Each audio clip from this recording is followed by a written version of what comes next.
예술의 힘. 윤현희의 마흔을 위한 치유의 미술관. 출판사에서 보내주신다는 메일을 받고 요즘 관심이 많아진 그림 공부를 할 수 있을 것 같아 보내주시라고 했다. 책에는 4가지 고민을 장으로 하여 각 장에 4명의 화가가 소개되어 있다. 화가마다 4-4개의 작품이 들어있었다.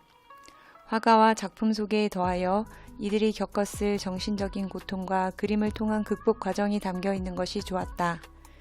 심리학 박사인 저자는 자신의 지식과 임상 경험을 살려 화가들의 당시 심리 상태를 파악하여 진단하고 그림에 드러난 심리 변화까지도 담았다. 가난과 질병 극복을 위해 그림을 그리기 시작하여 구원에 이르도록 노력했던 고흐가 물감을 두껍게 칠하여 시각과 촉각을 합한 임파스토 기법을 사용했음을 알았다. 고난은 인생의 매장이 아닌 파종일 수 있음을 알고 고난의 때에 힘을 응축하기를 권한다. 에드왈드 뭉크는 태어날 때부터 죽음의 공포와 삶의 고통을 지니고 살았다. 가족 상실이나 여성에게 받은 피해의식과 같은 내면의 어두움을 덮어두지 않고 직면하며 고통에 이름을 붙여나간 그의 용기가 대단하다. 크레위에르는 처음 들어본 화가이다. 자연의 빛과 색채 포착에 주력한 인상주의 화가로 자신의 조울증과 정서장애를 자연주의 화풍으로 극복하려 했다. 에곤 실레는 상처받은 내면 아이를 그림에 여과 없이 분출했다. 로댕에게 배운 크로키 기법을 구사했던 그는 후기에 한결 편안한 그림을 그렸다. 피카소는 군더더기를 걷어낸 본질과 핵심을 간략하게 표현하고자 노력했던 화가이다. 자기애가 강했던 그는 주변 사람들을 힘들게 하기도 했다. 저자는 주변에 그런 사람이 있다면 스스로 독립성을 가지고 단호하지만 부드럽게 대처하라고 조언한다. 베르트 모리조는 프랑스 여성 작가이다.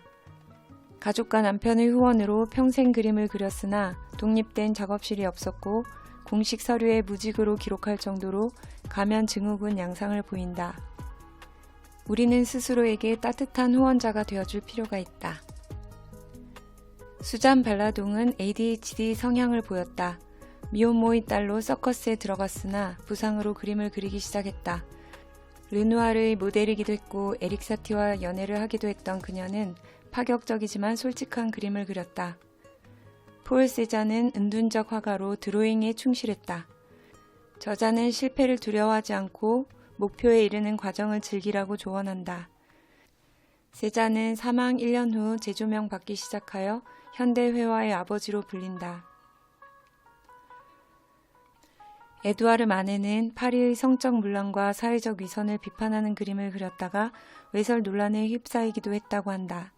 미움받을 용기를 가졌던 자신감 넘치는 그는 자기 확신을 가진 화가였다. 바실리 칸딘스키는 예술의 힘으로 세상을 밝히고자 하였다. 모네의 작품에서 감화받은 그는 법학 교수를 사퇴하고 화가로 전향했다. 따뜻한 추상을 그렸던 그는 형태 재현만이 미적 감동을 주는 것은 아니라고 여겼다. 작품 구성 8이 바흐의 토카타와 푸가를 시각한 것이라는 사실이 흥미롭다.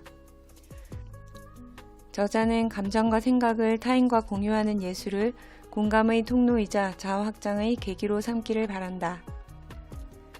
디에고 벨라스케스 역시 공감이 뛰어난 화가였다. 난쟁이, 광대, 노예와 같은 이들의 측은지심을 가지고 이들의 초상화를 그렸다. 평범한 삶을 그렸으며 자신의 노예에게 독립화실을 마련해주고 화가로 성공하도록 돕기까지 한 그는 공감적 행동을 실천한 사람이었다. 그랜마 모지스는 76세에 그림을 시작하여 20년 동안 2000점을 남겼다. 미술 교육을 받지 않았지만 순수하고 소박한 그림 나이브 아트로 사랑받았다. 향수를 불러일으키는 그림에서 생생한 계절감과 전원 생활의 현장감을 느낄 수 있다.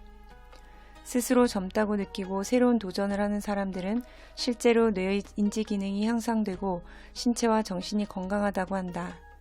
헤르만 헤세는 전쟁과 망명으로 입은 상처를 그림으로 치유했다. 그림을 그린다는 것은 대상을 향한 사랑을 표현하는 일이라고 생각한 그는 많은 수채화 작품을 남겼다.